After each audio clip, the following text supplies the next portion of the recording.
All right, welcome everybody. Today we're very happy to have Bill Fefferman here. I have known Bill for a long time, since I think before he had any degrees.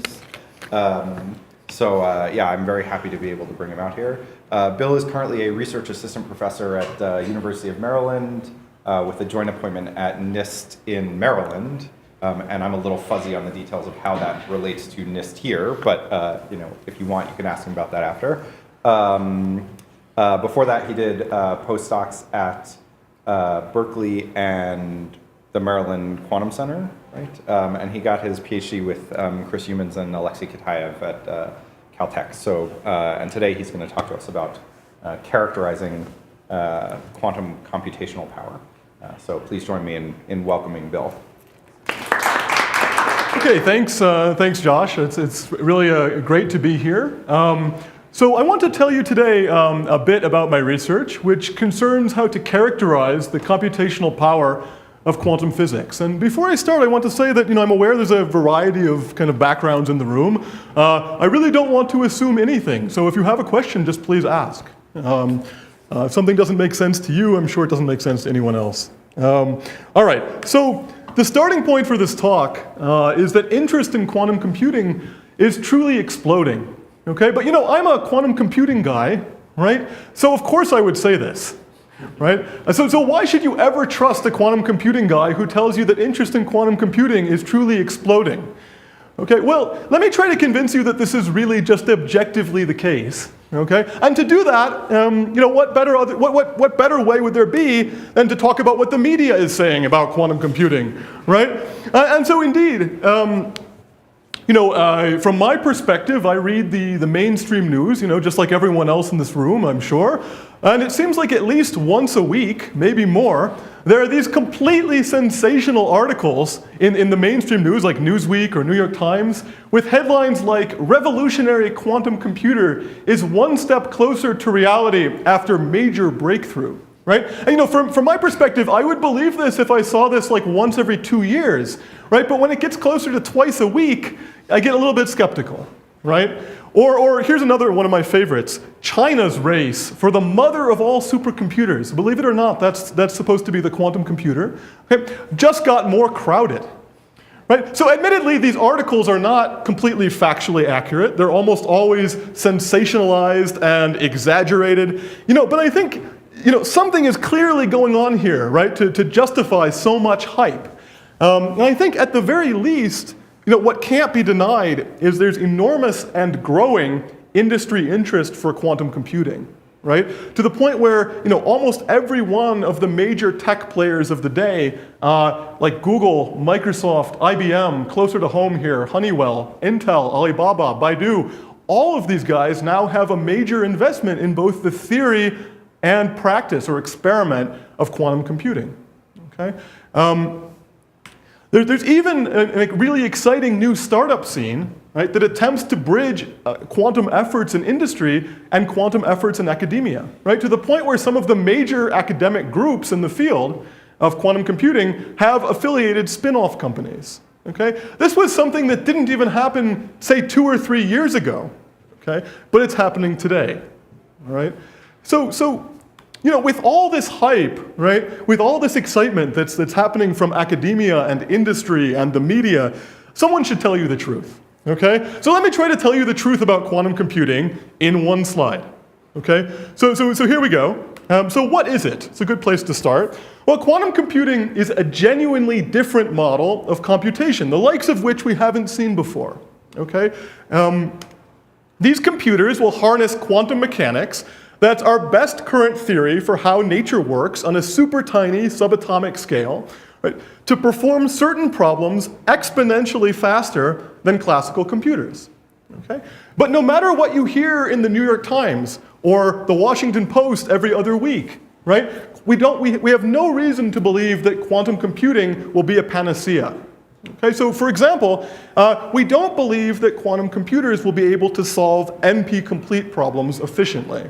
So, more likely than not, what the evidence points to now is that these NP-complete problems, which are these, famously hard problems classically, right, will likely remain hard even with a quantum computer. And we don't anticipate that we're going to get a major speed up for these problems, okay?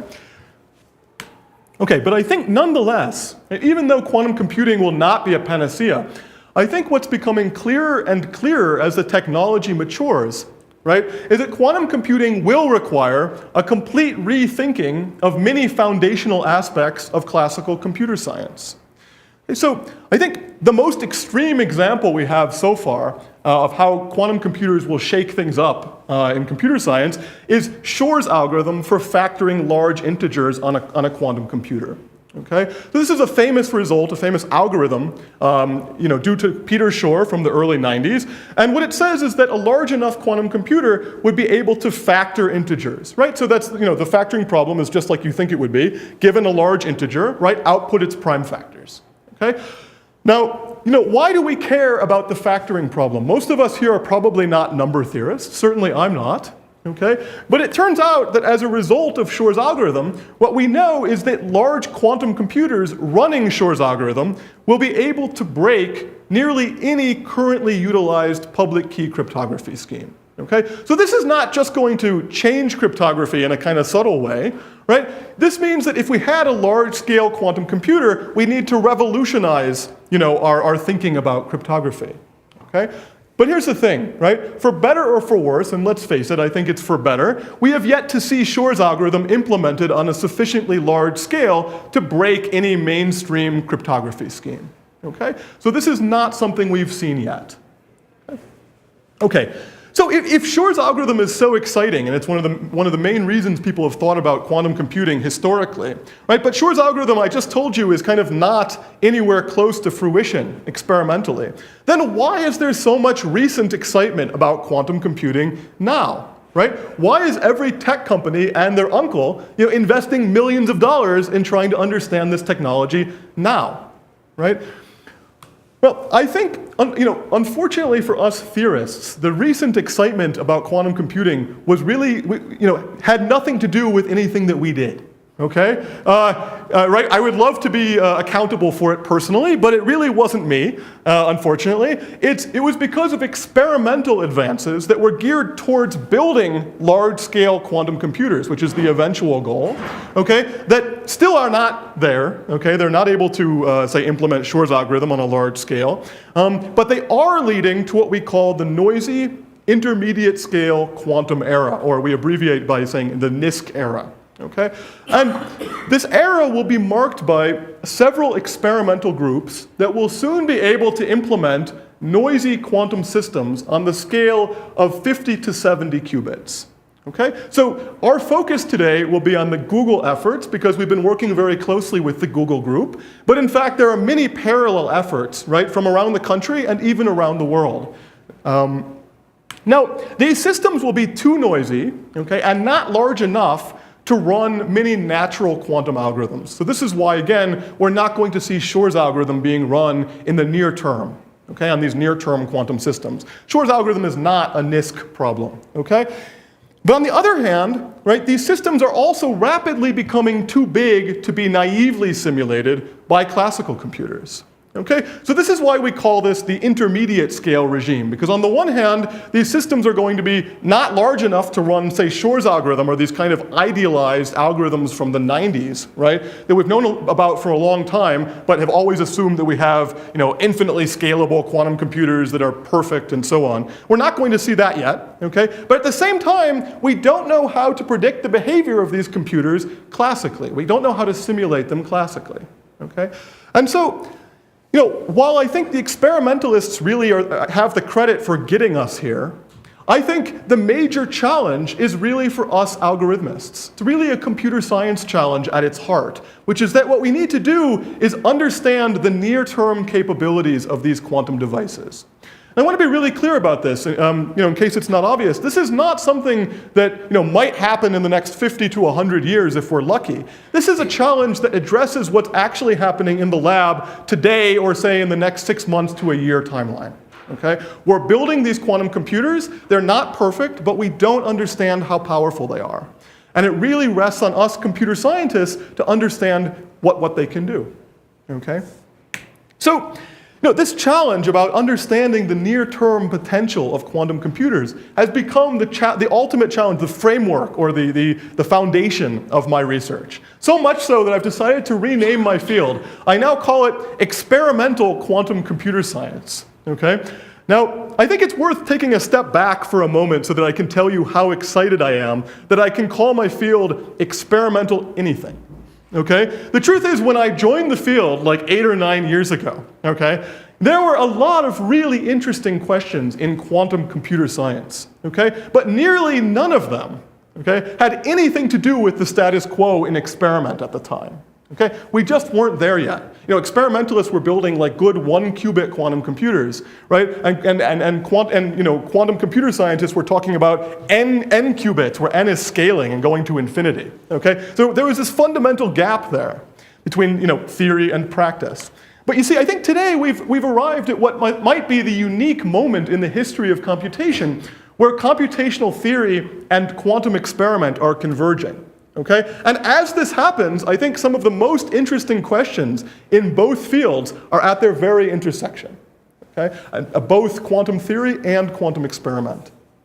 Okay, so I think the first major goal for this new era, this NISQ era, is what we call quantum supremacy. It's kind of an unfortunate name, but it wasn't my choice.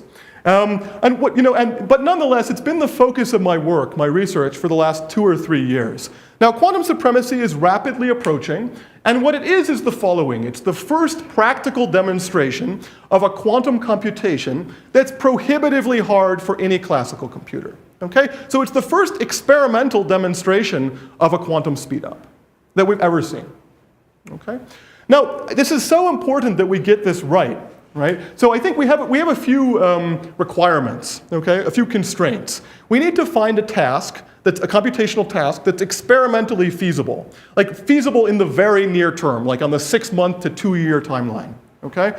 Not in the next 50 years. We want good evidence for hardness. In other words, that the problem could not be solved efficiently by a classical computer, okay? Even by a classical supercomputer in any reasonable amount of time. Okay? But here's the thing. We don't just want to design some problem that in theory is the hardest problem ever solved in a certain rigorous sense by computers. We also want means for classically checking the answer.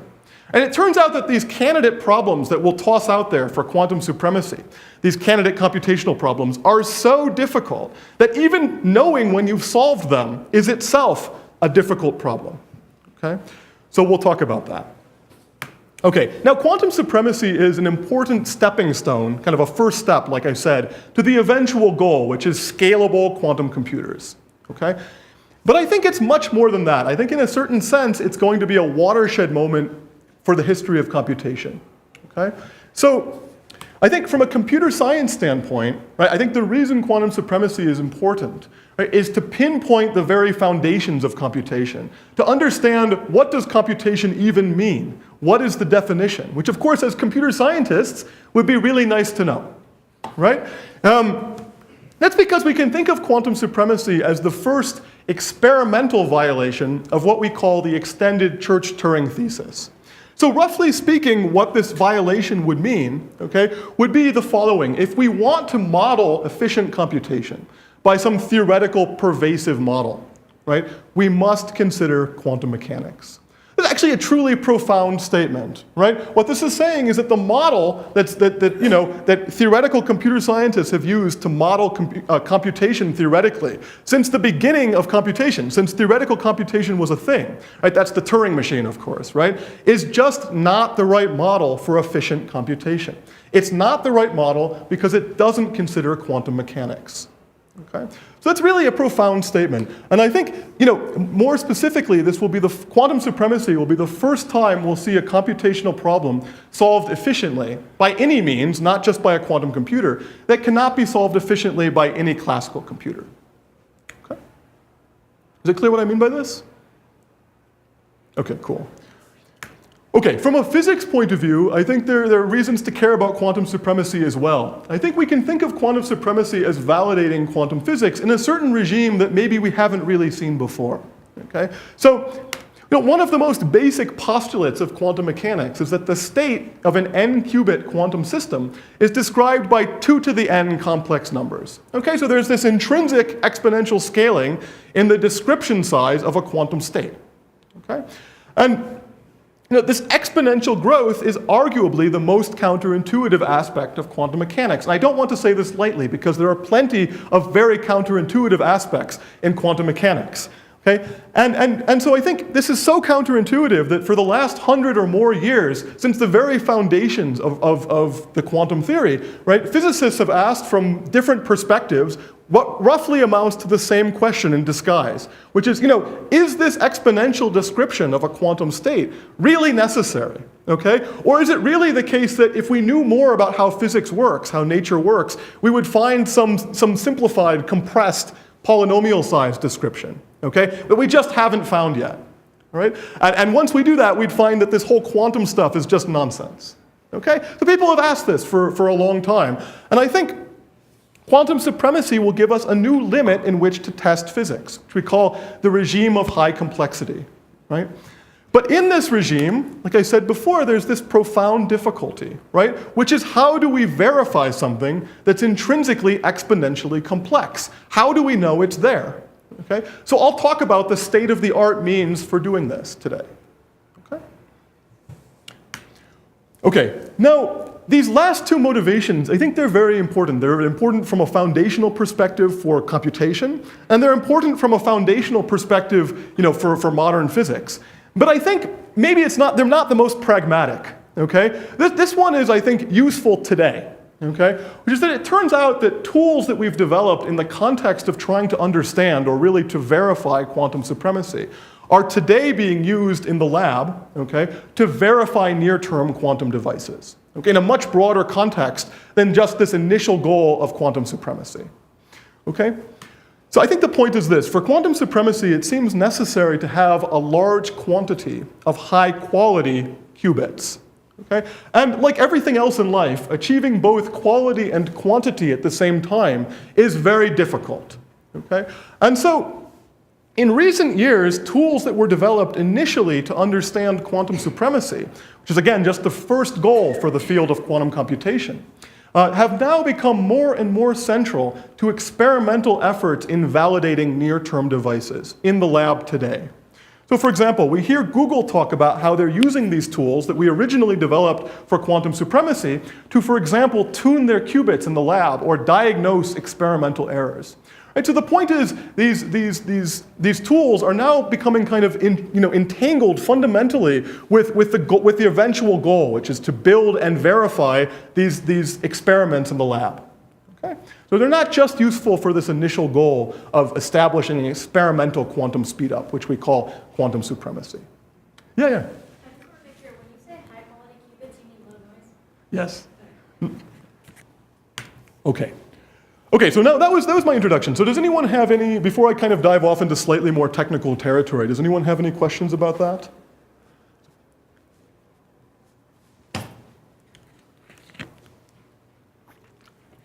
Okay, cool. So the main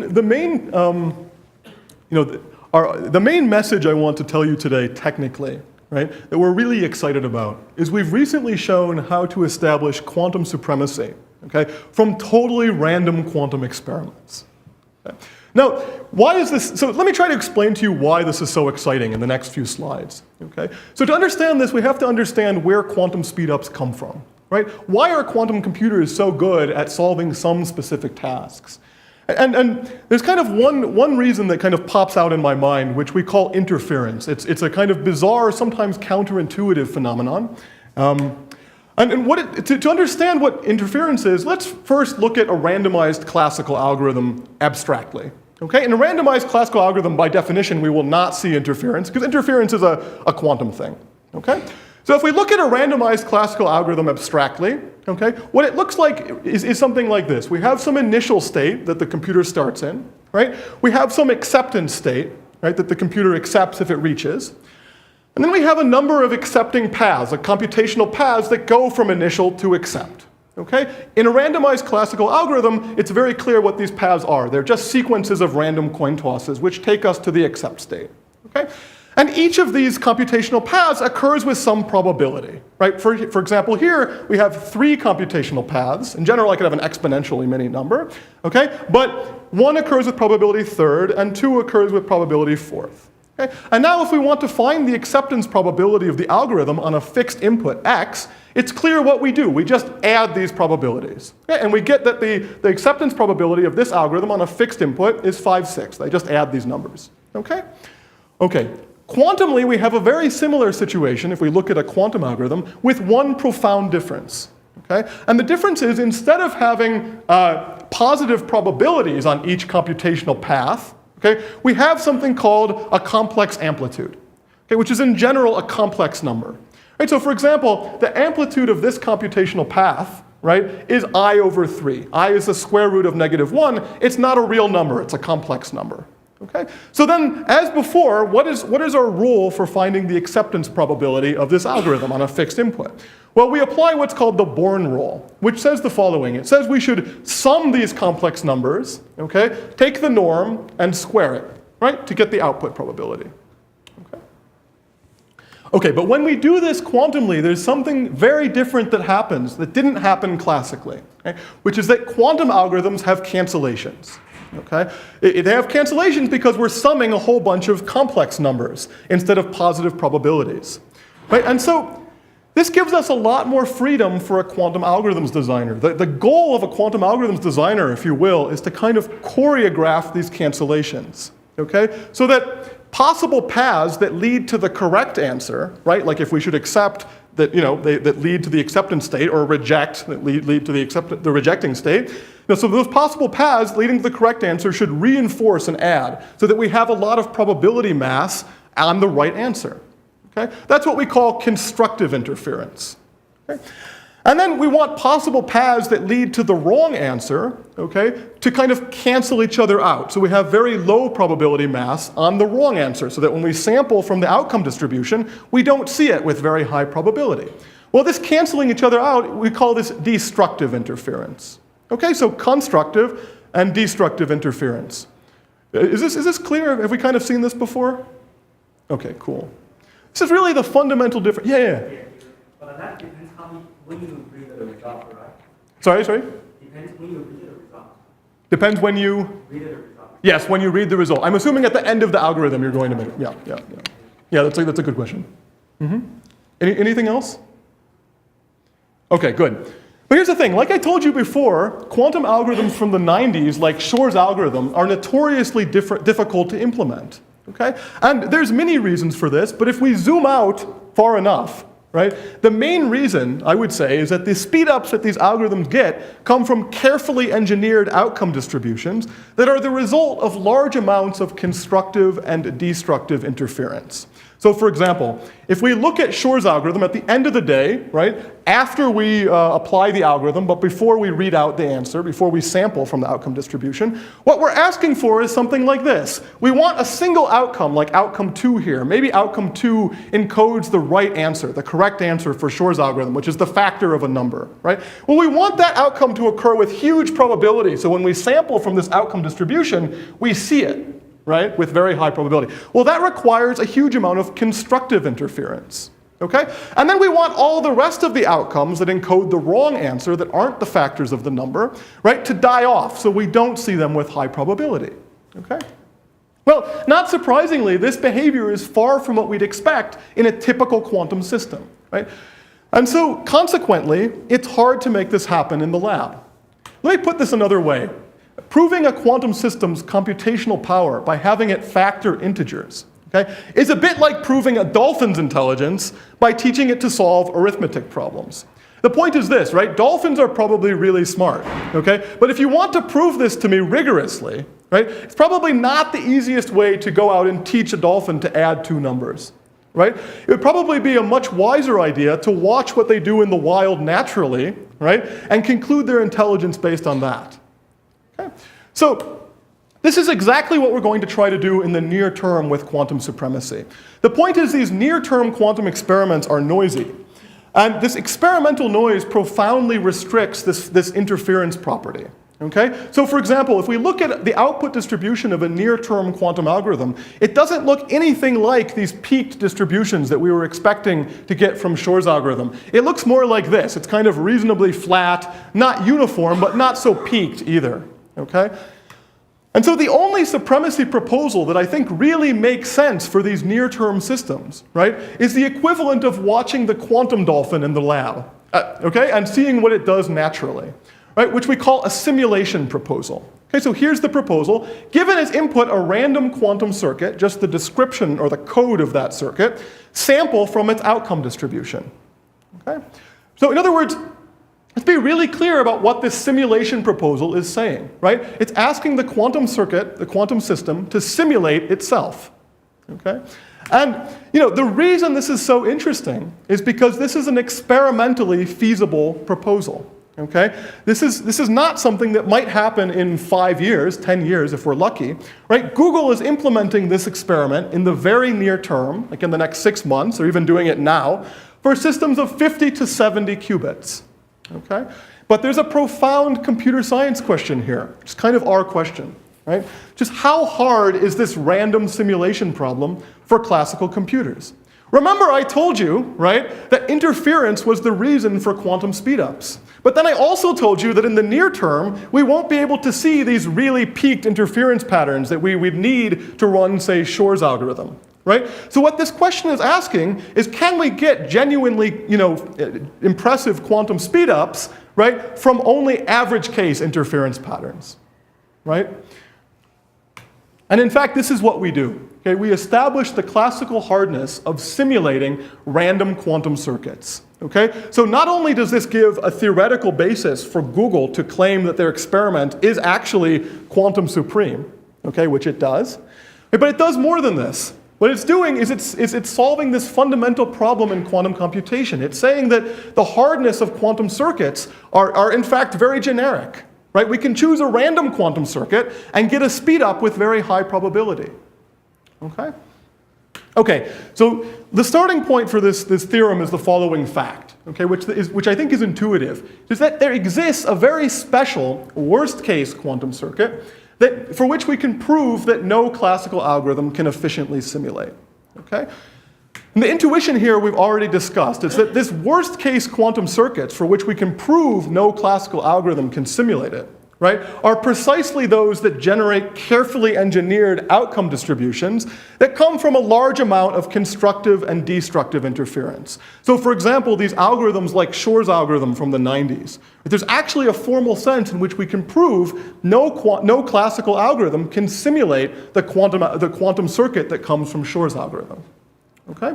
But why are we talking about Shor's algorithm? I just told you that Google cannot implement Shor's algorithm. That's not what they're doing. They're not capable of that. Instead, let's be really clear about what Google is doing. Okay? They're throwing a random dart into the space of all quantum circuits and implementing what comes up. Right? And not surprisingly, a randomly chosen circuit is exponentially unlikely to be one of these very special worst-case quantum circuits. I hope that's kind of intuitive, right? I mean, if you throw a random dart into the space of all quantum circuits, you're very unlikely to come up with Shor's algorithm, right?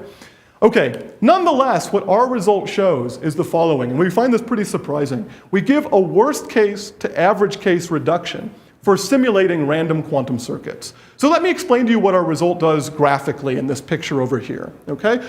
So what our result says is the following. Let's suppose we have a faulty classical algorithm for simulating quantum circuits, okay? So this algorithm works to simulate not all quantum circuits, but only a sufficiently large constant fraction of the space of circuits, like this green bubble here. Okay, so for any circuit in this sufficiently large space, which say it's like a constant fraction of the space of quantum circuits, our algorithm works to simulate. Okay, but outside of this space, our algorithm can get the answer badly wrong. Okay? Let's assume we have such an algorithm. Then what we show is a clever reduction. Okay, that says that if we have such an algorithm, we can use that ability, okay, to simulate our worst case quantum circuit. Okay? So in other words, you can think about this as a proof by contradiction. Right? we know how to prove that there's no classical algorithm that simulates our worst case quantum circuit, right? And what we're showing is that there's also likely no classical algorithm that simulates our random quantum circuit, because if one did exist, then there would also be a classical algorithm for simulating our worst case quantum circuit. Go ahead, please. So how do we know that such a worst case quantum circuit exists? Good. Excellent. No. In fact, worst case quantum circuit is just kind of a figure of speech. It's really an arbitrary quantum circuit. So what I'm saying is, you give me a quantum circuit, and I can simulate that. The question is like, how do we know we can't classify, we can't... How do we prove the hardness of class-based sampling from these worst case quantum circuits? Cardinality type thing? Good. No, it's not a cardinality type thing. It's actually a pretty interesting result involving something called approximate counting. If you've seen that before. If you haven't, maybe you can wait a little while. We can talk about it later. I'm not going to prove this to you. The main result that we're showing today is not the existence of these hard worst case circuits, but rather the equivalence of the average case circuit to the worst case circuit. So this justifies what Google is doing, because after all, Google is quantumly implementing an average case circuit. Right? That's what they're doing. Could that red dot actually be any quantum? Yes, that's exactly the point. In fact, that's what I was trying to say. That's what I thought he asked earlier. I'm talking about this as a figure of speech, this red dot, as if there is a worst case quantum circuit. It's actually any quantum circuit you ask for. That's a good question. Okay, so the upshot is that random quantum circuits are hard classically, even though they don't generate carefully engineered interference patterns. This is a pretty profound statement about quantum circuits, right? What it's saying is that the hardness of simulating quantum circuits kind of spread evenly throughout the space. It's not localized in some exponentially small fraction. Okay, let me try to sketch the proof. I just want to say the high-level ideas. So let me just recall again what the goal is. We want to simulate this worst case, or again, in fact, arbitrary quantum circuit, C, but using a faulty algorithm, a classical algorithm, that only works to simulate random quantum circuits with constant probability over the circuit. Okay?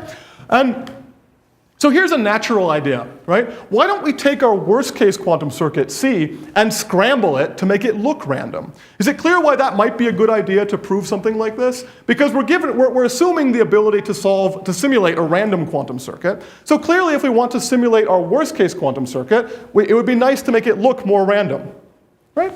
So here's one way of doing this. So first attempt, this will crash and burn. Okay, it's not going to work. Let's suppose we take each gate of our worst case circuit C and multiply it by a totally randomly chosen quantum gate, a Haar random gate, we call it. Just a uniform distribution over quantum gates. Okay? So one thing we know about this is if we do this, we just multiply each gate, gate-wise by a different randomly chosen gate. Well, this indeed scrambles C. What we can prove is that if we do this procedure, we take C to some completely random quantum circuit. Okay? So indeed, this scrambles it. But it turns out this doesn't work. And it doesn't work because it scrambles it too well. Okay? We're left with, the circuit that we're left with after we apply this scrambling procedure has no structure, right? The new circuit that we have is completely uncorrelated with C, and so it's not at all clear what information we could use about this new circuit to get any information about our worst case circuit, C. Okay? So what we do to fix this is develop a method that we call the structured scrambling of quantum circuits. Okay? So this is actually very technical, but I want to tell you some of the main ideas, just abstractly. And what's cool is that the main technical tool we use here is, I think, the underrated and unique quantum ability to implement an arbitrary fraction of a quantum gate. Okay? So this is something we quantum people love to brag about to our classical friends, right? And the reason is because this makes absolutely no sense in the classical world. Think about it. What would it mean to implement the square root of a classical NAND gate? Right? It's completely bogus, right? But in fact, in the quantum world, not only does it make sense to take the square root of an arbitrary quantum gate, we can take the cube root, and the fourth root, and the nth root, okay? So in fact, using this crazy ability, right, what we give is this structured scrambling procedure, which I won't tell you exactly how it works, but I'll tell you the higher level idea, okay? So what does this procedure do? We can think about it as like a randomized algorithm which takes as input a worst case circuit C, and let's say it has M gates, okay? And what it does is it outputs M plus 1 scrambled circuits, which I'll call C sub 1, C sub 2, through C sub M plus 1, okay? Now, these scrambled circuits have the property that one, if I asked about the distribution of each of these scrambled circuits C sub I, individually, it would be very close to a random circuit. Not exactly random, but very, very close, okay? But two, in fact, if we looked at them together, we would find that these circuits are all correlated with each other. They're correlated with each scrambled circuit, and they're all correlated with our worst case quantum circuit C. And the way we create these correlations is using this crazy ability, by the way, which I won't quite describe. But let me tell you why why we're making these correlations. So here's the key point. It turns out, due to these correlations which we create, using this crazy ability, we show the existence of a complex univariate polynomial, which I'll call P of x, of degree m, okay, with the property that P of 0, the evaluation of this polynomial on 0, is the output probability of our worst case quantum circuit C. Right? That's the probability that we want to find to simulate our worst case quantum circuit. So we want P of 0. Okay? But then for all I between 1 and m plus 1, the evaluation of P on I is the output probability of these random scrambled looking circuits C sub I. Okay. So yes? How do you do this correlation physically? Yeah, I can actually write out a gate, or actually a Hamiltonian that corresponds perfectly to this correlated circuits. But I'm not actually telling you how that works, because it's a bit complicated. But it is actually a physical thing you can do. Okay? So now, here's the idea. Maybe you even read my mind, right? We can use our assumed algorithm that simulates random quantum circuits with high probability to correctly compute these points P of 1, P of 2, through P of m plus 1, right? Because these points correspond to the evaluation of random quantum circuits. And that's what our algorithm does, well, by assumption, right? And now where am I going with this, by the way?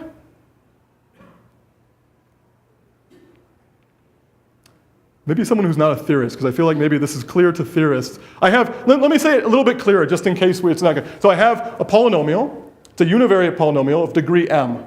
I've evaluated it on m plus 1 points. And I know those evaluation points. And what I want is P of 0. So is it kind of clear what I'm going to do? Right? By the fundamental theorem of algebra, right, these evaluations uniquely specify the polynomial P of x, right? Because it's of degree m, and I evaluated it at m plus 1 points, okay? And so what I can do is use polynomial interpolation tools, right, to recover this unique polynomial, right, the coefficients of that polynomial. And then I'm going to evaluate the polynomial I get at P of 0, right, because that's the point that I want.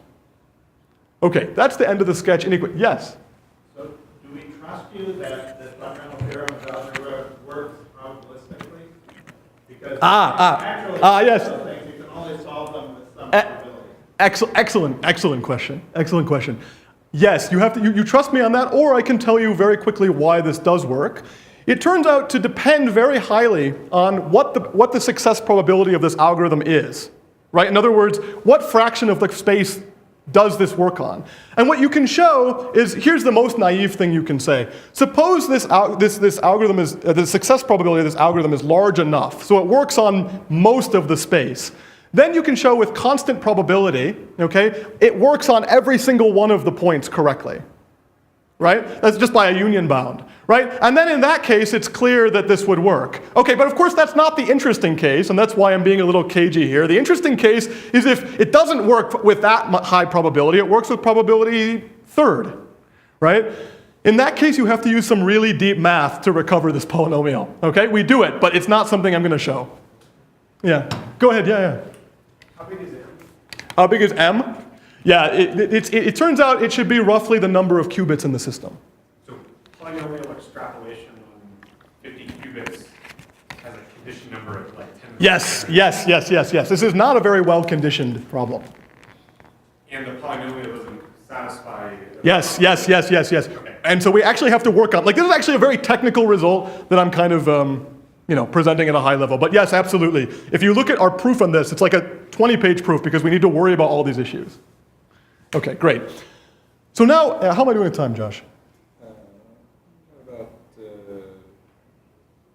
10, 15 minutes. Okay, cool. So maybe I won't get through everything. I want to talk about this section though, because it's very important, okay? Remember I promised you that we don't just want to solve a hard problem and rigorously conclude that we're solving one of the hardest problems that we've ever solved in some formal sense. We're not just interested in that, okay? We really want to be able to check that we've solved this problem correctly, right? So I want to tell you about this, what I see as like the flip side of the same coin, which is how do we use statistical tests to verify random quantum experiments? How can we tell that we've solved this hard problem, right? Okay, so there's a challenge. So what we want to do is develop a statistical measure to verify the outcome distribution of a random quantum circuit from experimental samples of the device. Okay? So is it clear the setting I have in mind? We have some device that's spitting out samples from some distribution. Okay? But we don't trust the distribution. I mean, the experimentalist told us something about it, but it's very noisy, right? And what we want to do is verify that the distribution of the device, right, is close to the ideal distribution, okay? And it turns out the measure of closeness we want is total variation distance, or statistical distance. So that's what we want to verify. Right? But there are a few challenges or constraints. So first, we're not given the ideal output distribution concretely. We're not given any of the probabilities explicitly. We're only given a description of the circuit, the ideal circuit. Now this description, right, the code of the circuit, this specifies the output distribution, okay? But it doesn't give us any of the probabilities explicitly. Okay, is it clear what I mean by that? Okay. And the second constraint, which is super important, is that we only want to take a small, like polynomial number of samples from the experimental device. Okay, this is really important for totally pragmatic reasons, right? We don't want our experimentalist to be sitting in the lab for the rest of her life to check this experiment, okay? So it turns out these two, yeah. You say that you're given a description of the circuit. Yeah. But I would think that the experimentalists don't actually know what circuit they're implementing because of the noise or other errors. No. Good. We're only given what the ideal circuit would be. No noise at all. And they have that because that's literally what they're doing for their experiment. Like what Google is actually doing is randomly sampling a quantum circuit from some distribution and trying to implement that circuit. Whether they do or not is what we're trying to verify. Yeah, you have a description of the desired. The desired. I'll call it like the ideal quantum circuit. Okay? Yeah, it's a good point. And that's precisely what we're trying to do, right? Okay, so there's it turns out that these constraints are very constraining, frankly, okay? So there's a compromise that we make, and it's not a compromise that we're happy with or take lightly, but it makes sense in the near term, okay? Which is that it's okay to use exponential post-processing time on a supercomputer, okay, to compute a very small, like constant or polynomial number of ideal output probabilities from the circuit description, so that we at least know what we're looking for. Okay? Now this is okay for say n equal 50 qubits, but it scales exponentially poorly. So this is not an acceptable compromise for like a 100 qubit quantum system. Okay? But in the near term, this kind of makes sense. Okay? However, even once we've made this compromise, it turns out that this is a really difficult task. We can still prove that verifying closeness and total variation distance requires an exponential number of samples, even if we use a supercomputer. Okay? So in other words, the question is not, how do we do this efficiently? The question is going to become, even once we have a supercomputer, right, to at least know what we're looking for, what else can we assume to make this possible? Okay? Okay, is that clear?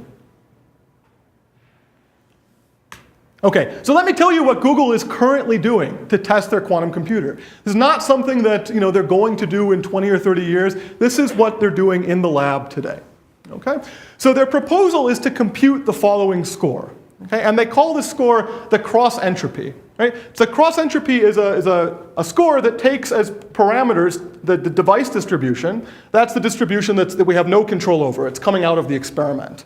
Right? And then the ideal distribution. Right? That's the noiseless distribution.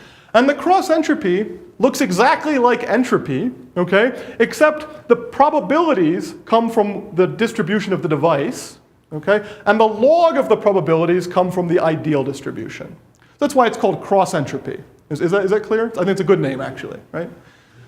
Okay, so let me tell you why they like this. They like this because it turns out that it has efficient sample complexity to get a good estimate to this. Right, so it turns out this can be well approximated in few samples using concentration of measure arguments and a supercomputer. Is it clear what they actually do then in the lab to test this?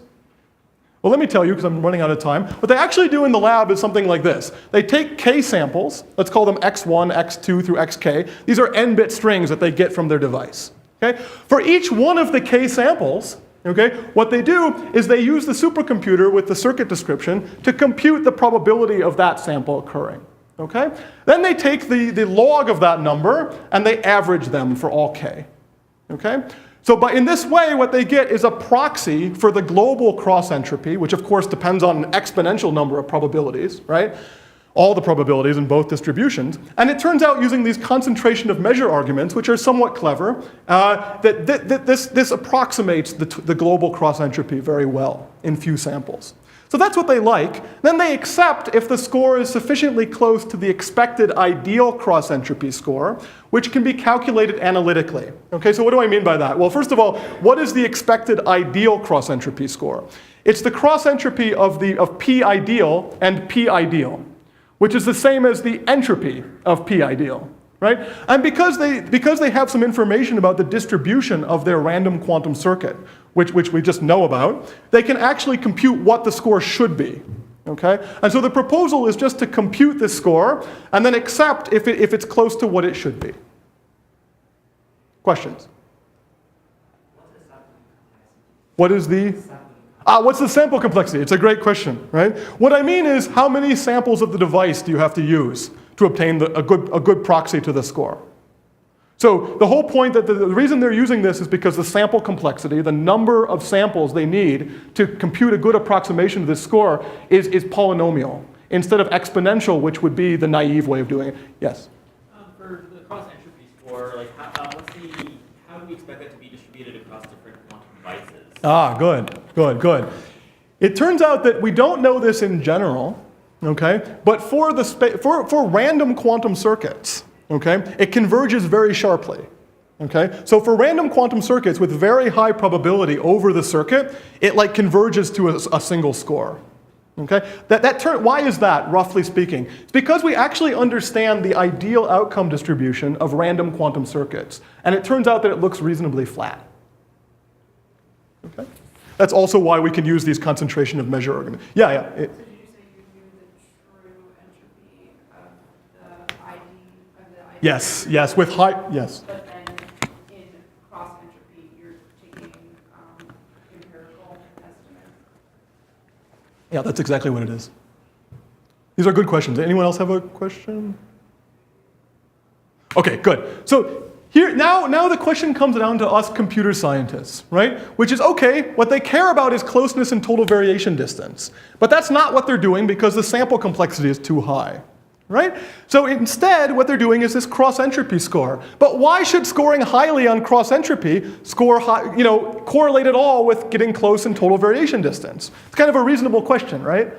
And in fact, the first thing we showed is that in general, scoring highly on cross-entropy does not correlate with total variation distance. So we can construct pairs of distributions that score maximally well on cross-entropy. Okay, so Google would love to see this, right? But in fact, are maximally far apart in total variation distance, so they shouldn't love to see this. Okay, right? And in fact, so this when we saw this kind of caused us to panic a little bit because we were thinking Google is just not doing the right thing, right?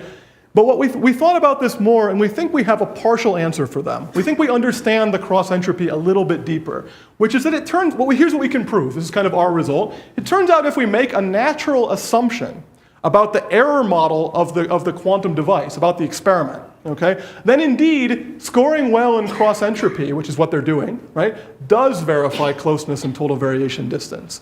Let me tell you what this assumption is, because it's very natural. It's that errors introduced in the experiment only increase the entropy of the outcome distribution.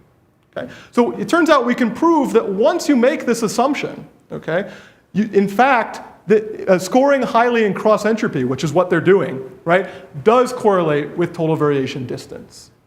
Okay? So that's pretty cool. And in particular, this assumption would follow from certain noise models that we might expect in the lab, like local depolarizing noise, okay? But not from others. So instead of just being bullish about cross-entropy, what we want to say to experimentalists is that before you decide how to verify your device, it's so important to understand relevant error models. If you do understand relevant error models, there might be clever means for quickly checking your device.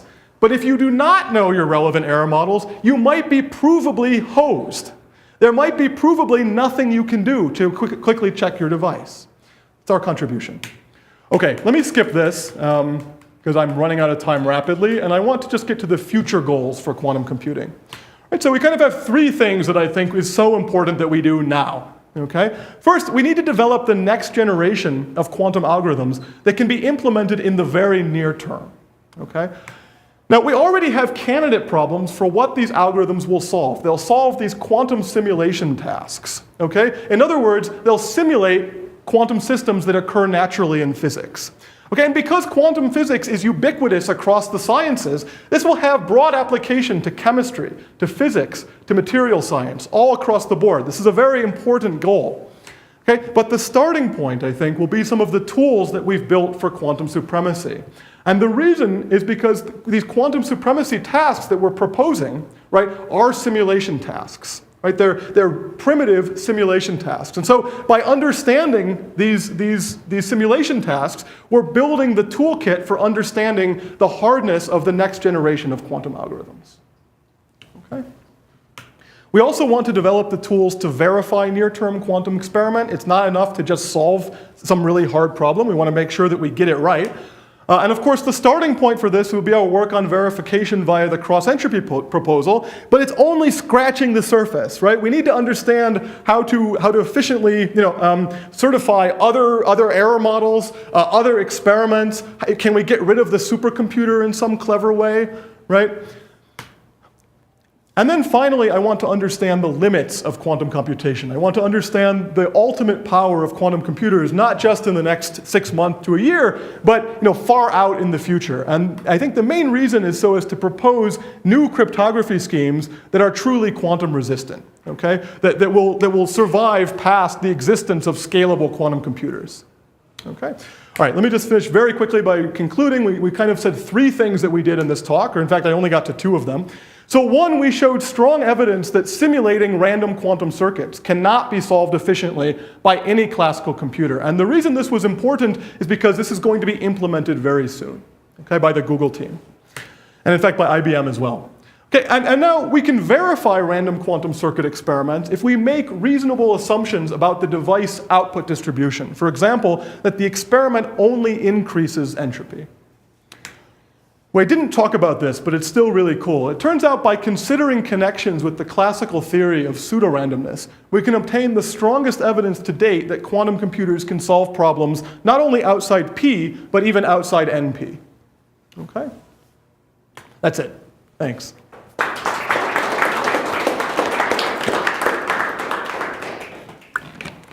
More questions?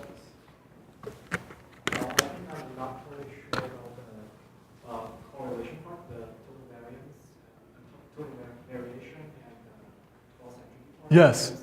According to Pinker's inequality, the cross-entropy is mandatory. Yes. This is actually the way we prove this, is using Pinker's inequality. Here's an exercise, okay? Or maybe we can talk about it later if you're in that. If you use Pinker's inequality, okay, you still have to make this assumption about the entropy, okay? But to understand why, you have to write out how you use Pinker's inequality. Okay? So in other words, you're absolutely on the right track. Pinker's inequality is how we prove this thing, right? Assuming that you have this entropic statement that cross-entropy correlates with statistical distance. But if you go through how that works, you'll see that at a certain step, you'll need to effectively use this inequality that I talked about, this entropic inequality. Okay? It can be an exercise if you don't see it immediately. Yeah. Yeah. So I think that amplitude damping would be an example of an error model that would decrease entropy. Right? Definitely. And that's a realistic Yes. error Yes. that happens. Yes. So I guess it's just a question of what kinds of errors That's are exactly the point. strongest in your Precisely the point. I'm absolutely not saying in any way, and I want to be really clear, that like every possible error model that would ever exist would have this entropic behavior. I'm just saying, hey, this is one thing I can prove, and if that is the dominant source of error, then this would be fine. But totally, I mean, like you could do all kinds of things which would correlated errors in general could lose entropy. It just so happens that in this one setting, this one assumption, we found out a way to rectify what Google was doing, which was actually pretty surprising to us. Because when we first saw their proposal, it seemed like they pulled a score out of the air, right? And just wanted to use that in place of what we actually wanted. And we were pretty surprised when we found that if you made a reasonable, kind of reasonable assumption that some people might think would be true, it would actually have a strong correlation. I guess we should ask them to do some kind of randomized benchmarking or something to characterize that the error is actually increasing. Exactly. Otherwise, their score that they're using ubiquitously now in their experiment. They're not only using it to verify like supremacy, like I said, they're tuning their qubits, they're diagnosing various other experimental errors. They're using the score, and they're implicitly assuming this entropic thing. And if they don't know that, we're in trouble, right? Yeah, that's the message. Yeah. Are you going to look into other errors? Yeah. Other methods at all, like the whole, Yeah, we have a number of ideas, but so far we haven't been so successful. But this is like the future work, and we have to do this, right? transport? Precisely. Yeah. Go ahead. So a step at the very end there, so you were noting in the future steps that this could be good because there are physical systems of interest that you can get information about. Are those physical systems themselves noisy in a way that it's okay to use a noisy circuit to simulate them, or do you have to worry about how the results of the noisy model? No. Absolutely, excellent point. Of course you have to worry about the noise in every way. Like there's a noise in the near-term systems, we're not going to be error correcting, right? So we have this elaborate theory for error correction, right? Which says that if we have enough qubits, so n is going to infinity, then in principle we can kind of suppress noise in a certain well-defined sense. But in the near term, we don't have nearly enough, we have 50 qubits, we don't have n qubits, right? Where n is going to infinity. So everything is about establishing these results even in the presence of noise. It's not fair to assume that we've error corrected. So everything is about noise and trying to understand noise. Someone else had a question. Okay, so I do not see, any role Yes. anything, Is this related to quantum entanglement? That's a great question. It is in a certain sense, which is that an average case quantum circuit, in the sense that we're talking about, does actually generate quite a certain amount of entanglement, which we understand. Okay? But what we don't understand well, and I think it's a great question, is exactly what role that entanglement plays in solving the hard quantum task. So in other words, is it the case that if we come up with a model that was also a random circuit model, maybe the distribution was different, and now we could prove that this had much less entanglement? Could we at some point make a statement like, well, this is now clearly classically simulatable just because of the entanglement? I actually don't know of a statement like that, but I think that's a really great question. So the answer is, I'm sure entanglement is playing some role. We don't actually know what role it's playing. All right, we have to go, but Bill will be here for the rest of today and tomorrow. So if you want to chat with him, stick around or send him